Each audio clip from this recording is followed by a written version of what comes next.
Baylor at SMU. SMU is a narrow 3-point favorite right now. This game will be 12 o'clock Eastern time on the CW. This is a pretty cool little rivalry, one that has not been played in nearly a decade. It'll be there at Gerald J. Ford Stadium in Dallas, Texas. Kind of a nostalgic nod to those of you that grew up watching the Southwest Conference. I watched a little bit, but I was young. But I lived in Texas long enough to know that the Southwest Conference, big-time football there for a very long time. Let's look at Baylor first. They're trying to kind of recalibrate. That week one loss to Auburn was really disappointing. In the offense, they were great through the air, but they weren't very good running the football. They were entirely one-dimensional, and then defensively, they gave up way too much on the ground. So they got to get that addressed. For SMU, we know they made the playoff last year. They come in the game, they dominated East Texas A&M, and we saw the Mustangs kind of showcase a really balanced offensive attack and a defense that's hoping to build on what was a breakthrough season last year. The quarterback matchup's one of the best of the entire weekend. Be Baylor's Sawyer Robertson, who was prolific last week. 27 of 48, 419, 3 touchdowns, did not throw an interception, just didn't get a lot of help there with the run game going against SMU's Kevin Jennings, who was surgical, albeit against lesser competition, but he already shown some growth from where he was last year to where he could go this year. He's always had potential, but some of the fundamentals looked like they were cleaned up quite a bit against East Texas A&M. Question number 1, can Baylor find some balance offensively? Now, you look at the total yardage, 483 yards, most people would say, all right, heck yeah, that's a win. Not often are you having 483 yards against a quality Power 4 team and losing. But if you look a little bit deeper, the fact that 87% of that total yardage came through the air, that's not good. And to account for just 64 yards on the ground and 2.7 yards per carry, that's pretty concerning when you take in the fact quarterback sacks were also an issue where they lost nearly 20 yards. Now, Bryson Washington is an amazing player, but just 14 attempts last week, 54 yards, averaging less than 4 yards per carry. That group collectively up front along the offensive line needs to be better. They have 4 starters back from a year ago. It's supposed to be a team strength. However, they did not play very well against Auburn and was pretty shocking giving up those 4 sacks and an inability to create the surge that you'd like to see from them on the ground. Question number 2, how will SMU defend these weapons? Texas State transfer Kobe Wilson was awesome last week.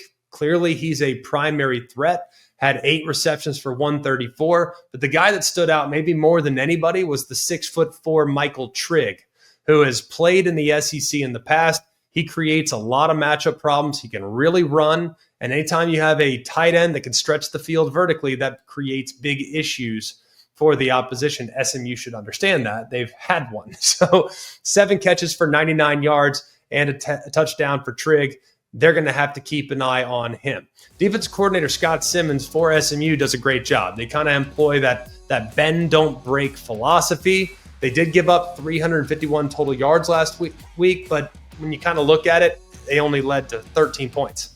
They forced some takeaways, a couple interceptions, and a fumble recovery.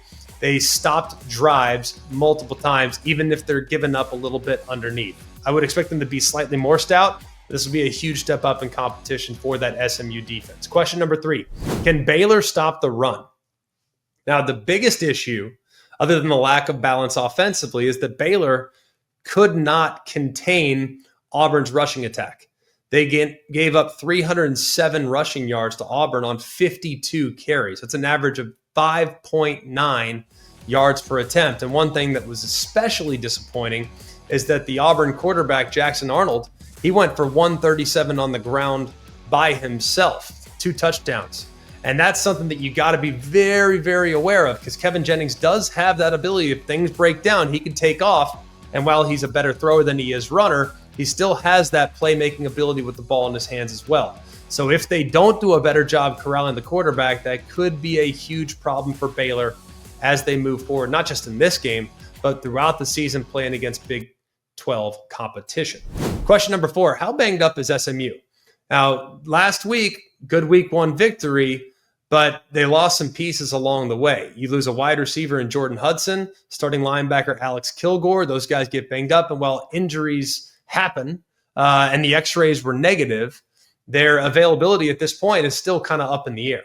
So if those two guys are, for whatever reason, not available, that could be huge. If Hudson can't go, it's going to put a lot of pressure on the other receivers to step up against a Baylor secondary that's probably been told all week, like, what the heck? Let's figure it out, right? Trying to redeem themselves after a poor outing last week at Auburn.